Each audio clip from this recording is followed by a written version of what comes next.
उपराष्ट्रपति जगदीप धनखड़ ने अचानक इस्तीफा क्यों दे दिया, ये सवाल कल से ही बना हुआ है। कल देर शाम जगदीप धनखड़ के इस्तीफे की खबर के पास से ही अटकलों का बाजार गर्म हो गया है। जगदीप धनखड़ ने राष्ट्रपति को भेजे अपने त्यागपत्र में सेहत का हवाला तो दिया, लेकिन कांग्रेस का कहना है कि जितना कहा जा रहा है उतना है नहीं। धनखड़ कल शाम तक तो ठीक थे। इस पर चर्चा हम करेंगे, लेकिन सबसे पहले आपको बताते हैं कि उपराष्ट्रपति ने इस्तीफे में क्या कुछ कहा है। राष्ट्रपति जी, स्वास्थ्य देखभाल को प्राथमिकता देने और चिकित्सालय सलाह का पालन करने के लिए मैं संविधान के अनुच्छेद 67A के तहत तत्काल प्रभाव से भारत के उपराष्ट्रपति पद से इस्तीफा देता हूं। मैं भारत की माननीय राष्ट्रपति जी को उनकी अटूट सहयोग भावना और मेरे कार्यकाल के दौरान बनाए गए मधुर और सराहनीय कार्य संबंधों के लिए अपनी गहरी कृतज्ञता प्रकट करता हूं। मैं माननीय प्रधानमंत्री और प्रतिष्ठित मंत्री परिषद का भी दिल से आभार व्यक्त करता हूं। प्रधानमंत्री जी का सहयोग और समर्थन अत्यंत मूल्यवान रहा है और मैंने अपने कार्यकाल में बहुत कुछ सीखा है। उन्होंने लिखा, संसद के कभी मान्य सदस्यों से जो स्नेह, विश्वास और अपनापन मुझे प्राप्त हुआ वो हमेशा मेरी स्मृति में अंकित रहेगा।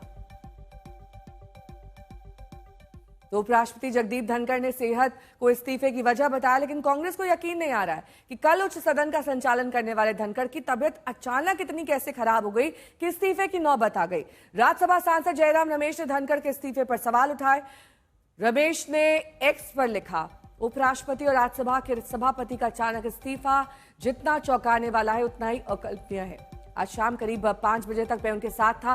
वहां कई अन्य सांसद मौजूद थे और शाम 7:30 बजे मेरी उनसे फोन पर बातचीत भी हुई। निसंदेह श्री जगदीप धनखड़ को अपने स्वास्थ्य को सर्वोच्च प्राथमिकता देनी चाहिए, लेकिन यह भी स्पष्ट है कि उनके इस बिल्कुल अप्रत्याशित कदम के पीछे जो दिखाई दे रहा है उससे कहीं अधिक है। हालांकि ये समय अटकलें लगाने का नहीं है। बहरहाल मीडिया में जो आ रहा है कि स्वास्थ्य कारणों से इस्तीफा दिया, तो ईश्वर उनको दीर्घायु करे, ठीक स्वस्थ करे। लेकिन सारा दिन तो हाउस में थे वो, तो स्वास्थ्य कैसे एकदम अचानक क्या कारण हुए घंटे के अंदर के इस्तीफा ही देना पड़ गया। हम तो उनके लिए उम्मीद करते हैं कि दुआ करते हैं कि अल्लाह उनको लंबी उम्र दे और सेहत दे।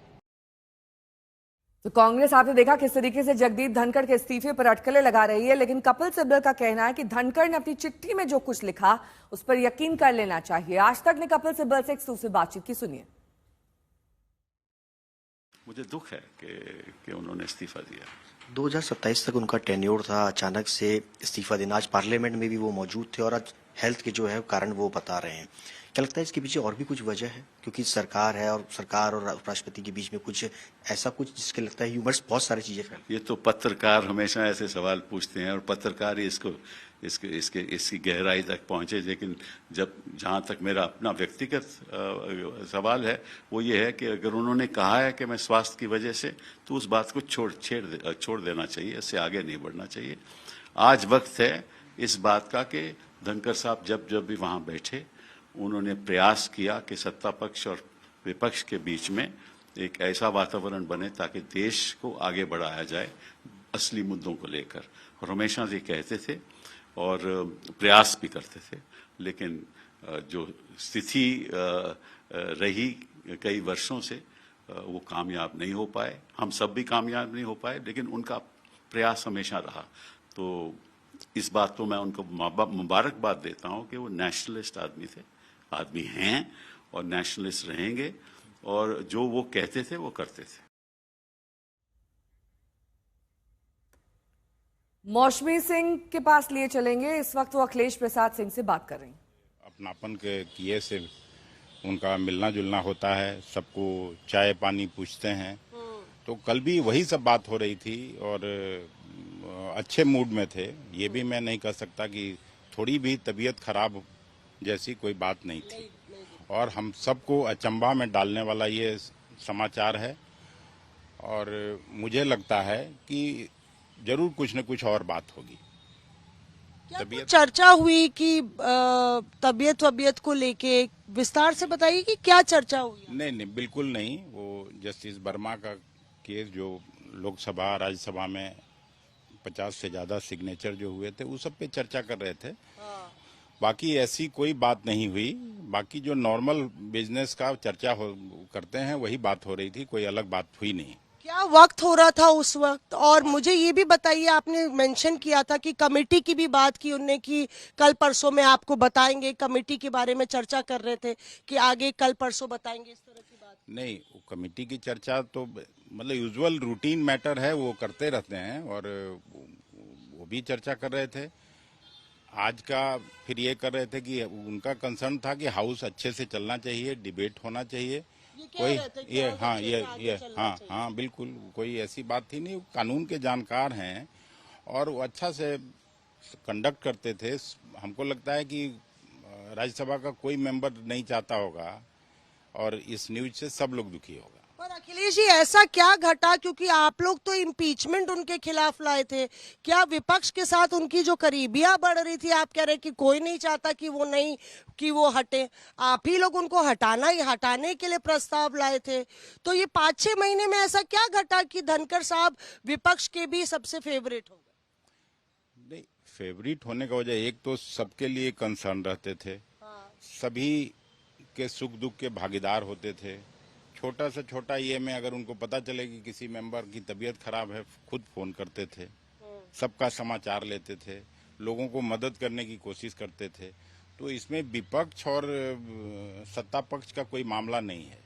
ह्यूमन लेवल पे अच्छे आदमी थे, मैं जो फील किया वही मैं बोलूंगा, और वो सबके साथ था। कहीं ऐसा तो नहीं कि राज्यसभा में सिर्फ विपक्ष का ये नोटिस एडमिट हो गया और उसको लेकर भी सरकार काफी सेंसिटिव थी, क्योंकि लोकसभा में सत्ता पक्ष और विपक्ष दोनों थे।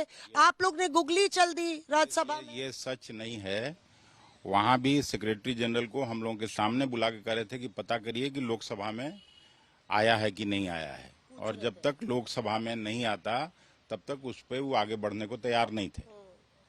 ये भी बताया जा रहा है कि 4/7 पे धनखड़ साहब ने राज्यसभा में लाइव टेलीकास्ट भी हो रहा था, उसमें ये सूचित किया कि ये एडमिट नोटिस आया है, लोकसभा में भी आया है, मेघवाल साहब से भी पूछते हैं और आगे की प्रक्रिया की बात। हाँ, तो यही बात कर रहे थे। उस समय भी हम लोगों के सामने भी उन्होंने यही बात कही कि लोकसभा में और ये होता है, सो मीटिंग जरूर चेयरमैन के यहाँ होता है, कोई भी इस तरह की मीटिंग, तो पहले लोकसभा में आया कि नहीं आया, खुद सेक्रेटरी जनरल को बुला के हम लोग के सामने ही पूछ रहे थे।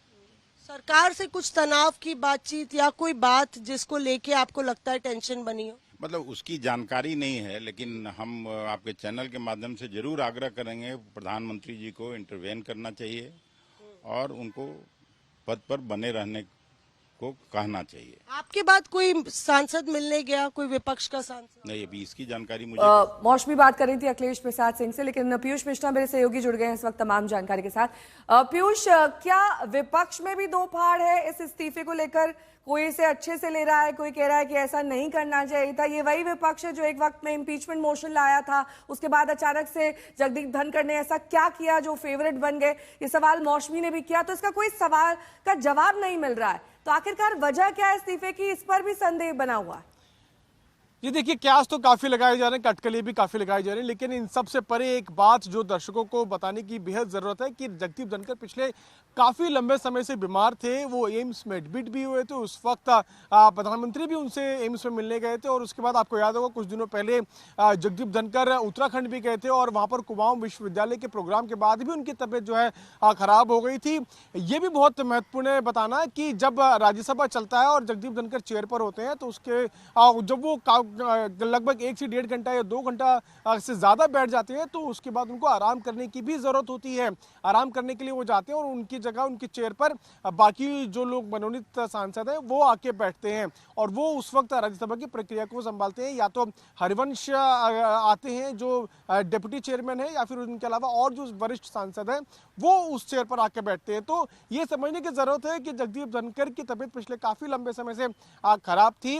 अटकलें जरूर लगाई जा रही हैं कि कुछ हुआ कल 1 से 4:30 के बीच में और उसके बाद जो है ये इस्तीफे के लिए उनको कहा गया और ये इस्तीफा जो है वो सामने आया। लेकिन इन सब चीजों के अलावा जो फैक्ट्स हैं, जो बातें हैं, वो ये कि जगदीप धनखड़ की तबीयत पिछले काफी लंबे समय से खराब रही है और इस बात का जिक्र वो कई बार कर भी चुके हैं। एक बार तो चर्चा के दौरान गृह मंत्री अमित शाह जब अपनी बात रख रहे थे तो बीच में जगदीप धनखड़ को उठ के जाना पड़ा, क्योंकि उनकी तबीयत बीच में ही खराब हो गई थी और जाके उनको अपने चेंबर में थोड़ा आराम करना पड़ा, क्योंकि उम्र भी उनकी काफ़ी हो गई, 74 साल की वो हो चुकी है और पिछले काफ़ी लंबे समय से लगातार उनकी तबीयत जो है वो खराब रही है और यही जो है बड़ा उन्होंने कारण भी बताया है अपने त्याग पत्र में। ठीक है, बहुत बहुत शुक्रिया इस तमाम जानकारी के लिए आपका।